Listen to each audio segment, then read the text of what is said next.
Burnout is a huge topic right now in our world because so many of us are overcommitted. And quite frankly, we have a lack of energy to take care of all the things that we've placed on our plate. And so oftentimes our solution to all that we need to get done is just by putting in more time, more energy, more effort, grit, grind, which leads us to burnout. So how can you avoid burnout? I'm going to give you 3 ways that you can avoid burnout before you get there. So this is something I've done with many clients to help them, once they're out of a place of burnout, ensure that they don't go back. Or if they do go back, they're only there for a short time versus being there for 6-12 months and then really being completely exhausted. So first, there's 3 keys. The first key is to establish rules. What are the rules you have for yourself? You oftentimes don't know what your limits are until you've crossed them. So in some ways, it's a good thing to have crossed those limits so that you know where they are.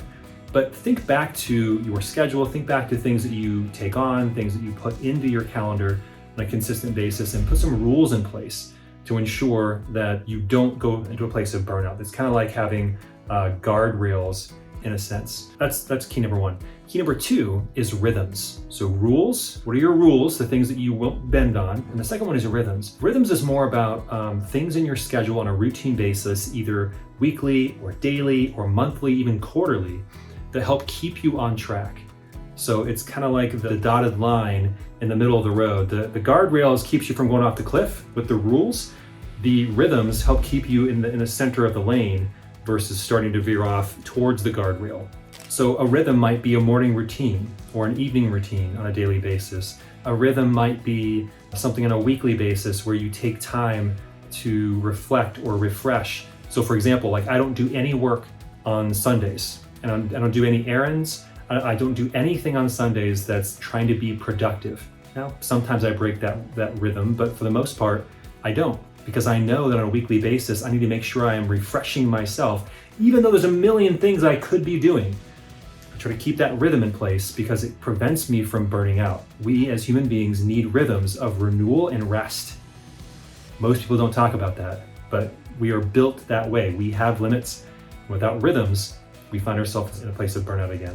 And the third rule, the third key, I guess, in this equation for avoiding burnout is enrollment.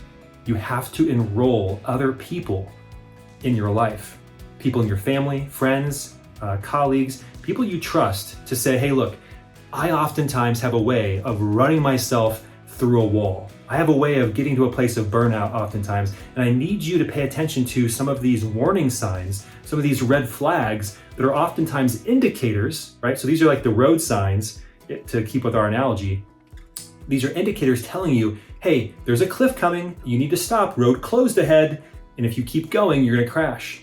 So it might be things as simple as, hey, when you notice me being short with the kids or losing my temper a little bit, that's come talk to me, right? I'm enrolling you, asking for your help for me to keep on track. Another warning sign might be when you notice that I'm on my phone a lot in the evenings or the weekends. So there's many different types of things. You know what the warning signs are that likely show, or hey, I haven't been working out lately, or I'm getting up super early, or staying up super late, or I'm starting to drink a little bit more than I usually do. I'm having a glass of wine every night versus it used to be once a week. Those types of things are warning signs. When you enroll friends, family, people you trust into this, when you see me doing these things, tell me so that I can pull back and not lead to a place of burnout. So rules, rhythms, enrollment.